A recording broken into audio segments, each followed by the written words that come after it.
தமிழக சட்டப்பேரவைக்கு வரும் ஏப்ரல் மாதம் 23ஆம் தேதி தேர்தல் நடைபெறும் என்று தேர்தல் ஆணையம் அறிவித்ததை அடுத்து நேற்று மாலை முதல் நடத்தை விதிகள் நடைமுறைக்கு வந்தன.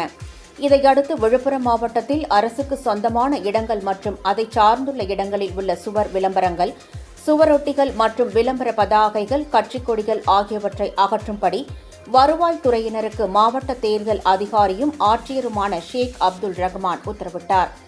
அதன்படி விழுப்புரம் மாவட்டத்தின் பல இடங்களில் ஏற்கனவே அரசியல் கட்சியினரால் வைக்கப்பட்டிருந்த விளம்பர பதாகைகள், கட்சிக் கொடிகள் ஆகியவற்றை அகற்றும் பணிகள் மேற்கொள்ளப்பட்டன.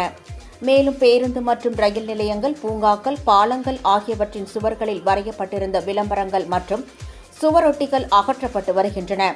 அதேபோன்று விழுப்புரம் சட்டமன்ற உறுப்பினர் அலுவலகத்தை பூட்டி வருவாய்த்துறையினர் சீல் வைத்தனர்.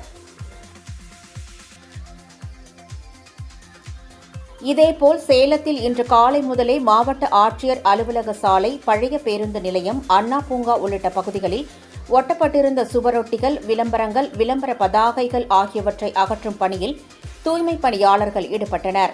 மேலும் கருணாநிதி, எம்ஜிஆர், ஜெயலலிதா உள்ளிட்ட அரசியல் தலைவர்களின் சிலைகளையும் மூடும் பணியில் தூய்மைப் பணியாளர்கள் ஈடுபட்டனர்.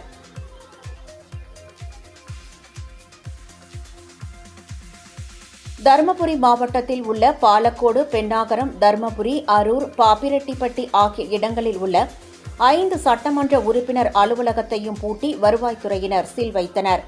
மேலும் பேருந்து நிலையம், கட்சி அலுவலகங்கள், சாலையோரம் உள்ளிட்ட பொது இடங்களில் வைக்கப்பட்டுள்ள கட்சித் தலைவர்களின் சிலைகளும் மூடப்பட்டன.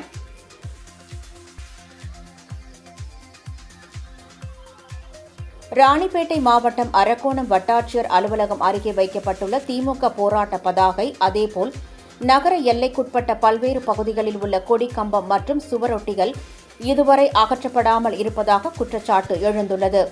தேர்தல் விதிகள் அமலுக்கு வந்த பின்னரும் அவை அகற்றப்படாததும், மறைக்கப்படாததும் அதிகாரிகள் திமுகவிற்கு ஆதரவாக செயல்படுகின்றனர் என்ற சந்தேகம் எழுவதாக மாற்றுக் கட்சியினர் குற்றம் சாட்டுகின்றனர். இதுகுறித்து மாவட்ட தேர்தல் அலுவலர் உடனடியாக தலையிட்டு தேர்தல் விதிமுறைகள் சரியாக அமல்படுத்தப்படுகிறதா என்பதை கண்காணித்து தேவையான நடவடிக்கை எடுக்க வேண்டும் என்று அரசியல் கட்சியினர் கோரிக்கை விடுத்துள்ளனர். தேர்தல் நடத்தை விதிகள் அமலுக்கு வந்ததைத் தொடர்ந்து புதுச்சேரி மாநிலம் காரைக்கால் மாவட்டத்தில் உள்ள முக்கிய பகுதிகளில் வைக்கப்பட்டிருந்த அரசியல் கட்சி மற்றும் வணிக விளம்பர பேனர்களை நகராட்சி ஆணையர் சுபாஷ் தலைமையில் ஊழியர்கள் அப்புறப்படுத்தி வருகின்றனர். மேலும் விதிகளை மீறி சாலைகளில் அரசியல் கட்சி பேனர்கள் வைக்கப்பட்டால் கடும் நடவடிக்கை எடுக்கப்படும் என நகராட்சி சார்பில் எச்சரிக்கை விடுக்கப்பட்டுள்ளது.